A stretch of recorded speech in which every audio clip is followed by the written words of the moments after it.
मित्रांनो, शुभ विवाह या मालिकेच्या आजच्या भागामध्ये आपण पाहणार आहोत आकाश नक्की कुठे गेला असेल या गोष्टीचा विचार सर्वजण करत असतात। सर्वांनाच आकाशची काळजी वाटत असते आणि त्याच वेळी अथर्व आणि आकाश घरी येतात आणि आकाशला सुखरूप बघून सर्वांच्या जीवात जीव येतो।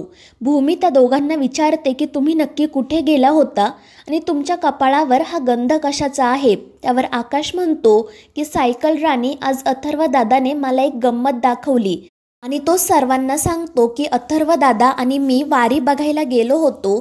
तिथे जाऊन मला खूप छान वाटलं। मी विठ्ठल बाप्पाचं दर्शन घेतलं आणि त्याच वारीमध्ये एका काकांनी आम्हाला गंध लावला आणि सांगितलं की आषाढी एकादशीच्या दिवशी आपण विठ्ठलाच्या पायाशी डोकं ठेवून जे काही मागू ते आपल्याला नक्की मिळतं।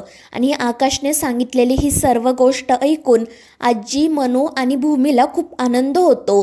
पौर्णिमा आणि रागिनी मात्र रागातच आकाश आणि अथर्वकडे बघत असतात। तर अथर्व भूमीला म्हणतो की सायकल राणी, मला सुद्धा वारीला जायचं आहे, विठ्ठल बाप्पाचं दर्शन घ्यायचं आहे। आणि तो आजीला देखील विचारतो की आपल्याकडे टाळ आहे ना ग, मला तो घेऊन वारीत जायचं आहे।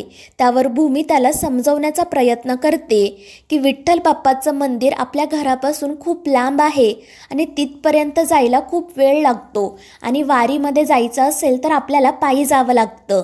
मात्र आकाश म्हणतो की सायकल राणी, चालेल मला। आणि तो सर्वांकडे हट्ट करतो की प्लीज मला वारीला जाऊ द्या, मला विठ्ठल बाप्पाचं दर्शन घ्यायचं आहे। त्यामुळे रागिनी अथर्ववर चिडते। ती अथर्वला विचारते की तुला काय गरज होती आकाशला वारी बघायला घेऊन जायची। त्यावर अथर्व सांगतो की आई, मी त्याला घेऊन गेलो नव्हतो, मी तर व्हिडिओ काढण्यासाठी गेलो होतो। आकाश तिथे कधी आला मला सुद्धा कळलं नाही। त्यावर रागिनी म्हणते, अरे पण आत्ता काय झालं बघितलं ना तू। आणि ती सुद्धा आकाशला समजवण्याचा प्रयत्न करते। मात्र आकाश खूप चिडतो। तो म्हणतो, तुम्ही कोणीच मला काही करू देत नाही। मला असं वाटलं होतं की सायकल राणी तरी माझ्यासोबत वारीला येईल, मात्र ती सुद्धा नाहीच म्हणत आहे। त्यावर भूमी शांतपणे त्याला विचारते की आकाश, तुला वारीला कशासाठी जायचं आहे। त्यावर आकाश म्हणतो की वारीमधल्या एका काकांनी मला सांगितलं की आपण आषाढीच्या दिवशी विठ्ठल बाप्पाच्या पायाशी डोकं ठेवून जर एखादी गोष्ट मागितली तर ती आपल्याला नक्की मिळते। त्यावर भूमी त्याला विचारते, मग तुला काय मागायचं आहे। त्यावर आकाश म्हणतो की मला विठ्ठल बाप्पाकडे माझे आई बाबा परत मागायचे आहेत। आणि ते ऐकून सर्वांच्याच डोळ्यात पाणी येतं। रागिनी आकाशला म्हणते की आकाश बाळा, देवबाप्पाकडे गेलेली माणसं परत येत नाही। त्यावर आकाश म्हणतो, पण मग मी देवबाप्पाकडेच त्यांना परत मागणार आहे ना। मी देवबाप्पाला सांगणार आहे की मला त्यांची जास्त गरज आहे, मग देवबाप्पा त्यांना नक्की पाठवेल। आणि आकाशचं हे बोलणं ऐकून सर्वांचेच डोळे भरून येतात। तर आपल्याला कोणीही वारीला जायला परवानगी देत नाही म्हणून आकाशही चिडूनच त्याच्या रूममध्ये निघून जातो। तर रागिनी म्हणते की हा आकाश आधी घराबाहेर पडत नव्हता तेच बरं होतं, पण लग्न झाल्यानंतर सगळंच बदललं आहे। आणि ती भूमीला विचारते की तू नक्की कुठे गेली होती, जर तू घरामध्ये असती तर हा सगळा प्रकार घडलाच नसता। त्यावर भूमी सांगते की आत्या, मी मार्केटमध्ये गेले होते भाजी आणायला। त्यावर रागिनी म्हणते, पण कालच शकूने आठवड्याभराची भाजी आणून ठेवली आहे, मग तू नक्की कुठे गेली होती। आणि त्यावर भूमीला काय उत्तर द्यावं ते कळत नाही। तर पौर्णिमा मुद्दाम भूमीजवळ जात विचारते की भूमीताई, तुला नक्की काय आणायचं होतं ग, आणि जर काही गरजेचंच होतं तर आपल्या घरात इतके नोकर चाकर आहेत, त्यांना सांगायचं ना। आणि त्यावर आजी मध्येच म्हणते की आता घडून गेलेल्या गोष्टीचा किस पाडत बसू नका। आणि ती भूमीला सांगते की तू आकाशकडे जा आणि त्याची समजूत घाल। त्यानंतर भूमी, अथर्व, मानसी आणि आजी तेथून निघून जातात। तर रागिनी हसतच मनाशी म्हणत असते की भूमी, तू नेमकी कुठे आणि कशासाठी गेली होती हे मला माहीत आहे। तुझ्यापेक्षा 10 पावलं पुढे आहे मी। तू जे काही शोधण्याचा प्रयत्न करत आहे ते तुला या जन्मात नाही सापडणार। आणि त्याचवेळी पौर्णिमा तिथे हळूच रागिनीला विचारते की मी तुम्हाला भूमीताई आणि गोगटेंबद्दल जे सांगितलं त्याचा फायदा झाला ना। मात्र रागिनी रागातच तिला विचारते की तू काही मागच्या जन्मी भुंगा होतीस का ग। आणि ते ऐकून पौर्णिमा रागातच तेथून निघून जाते। तर दुसरीकडे आकाश एकटाच त्याच्या रूममध्ये बसलेला असतो आणि त्यानंतर भूमीसुद्धा टुटूला घेऊन रूममध्ये जाते। ती टुटूला म्हणत असते की आज एक मुलगा गाल फुगवून बसला आहे वाटतं, त्याचा त्याच्या सायकल राणीवर अजिबात विश्वास नाही. सायकल राणी सगळं काही ठीक करेल असं त्याला वाटतच नाही. पण जाऊ दे, आपल्याला काय करायचं आहे लोकांचं. तू तर माझा बेस्ट फ्रेंड आहे. तुझा आहे ना रे टुटू माझ्यावर विश्वास. कारण मैत्रीमध्ये विश्वास सगळ्यात महत्त्वाचा असतो. आणि ती टुटूला सांगते की आजपासून आपल्या ग्रुपमध्ये फक्त आपण दोघेच जण, इतर कोणीही नाही.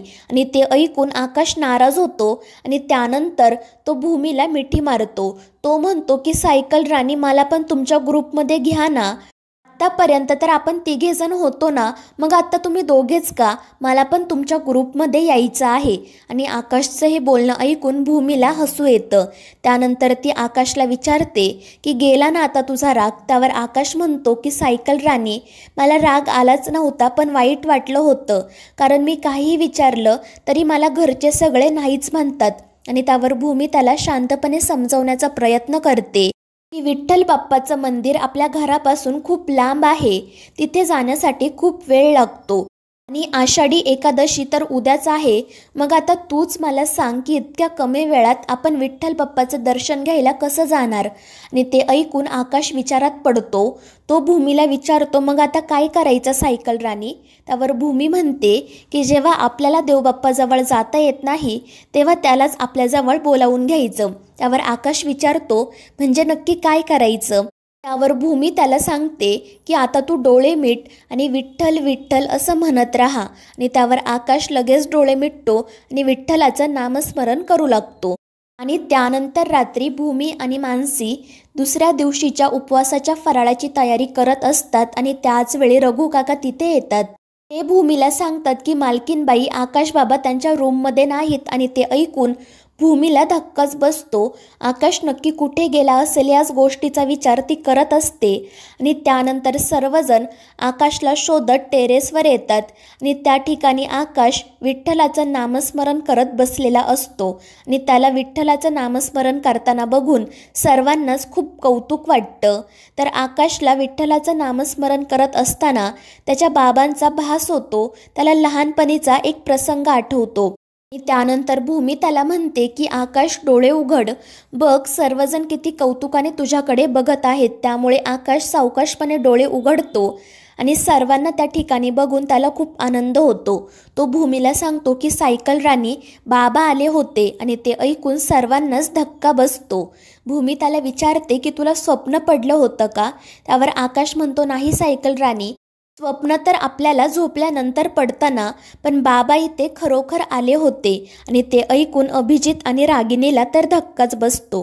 तर मित्रांनो, या मालिकेच्या पुढील भागांमध्ये आपण पाहणार आहोत आकाशसाठी भूमी विठ्ठलाची पालखी घरी घेऊन येते. आणि मग त्यानंतर सर्वजण आनंदाने त्यामध्ये सहभागी होतात आणि विठ्ठल रुक्मिणीची सेवा करतात. तर मित्रांनो, या मालिकेच्या पुढील भागांच्या अपडेट्ससाठी आपल्या चॅनेलला सबस्क्राईब करा.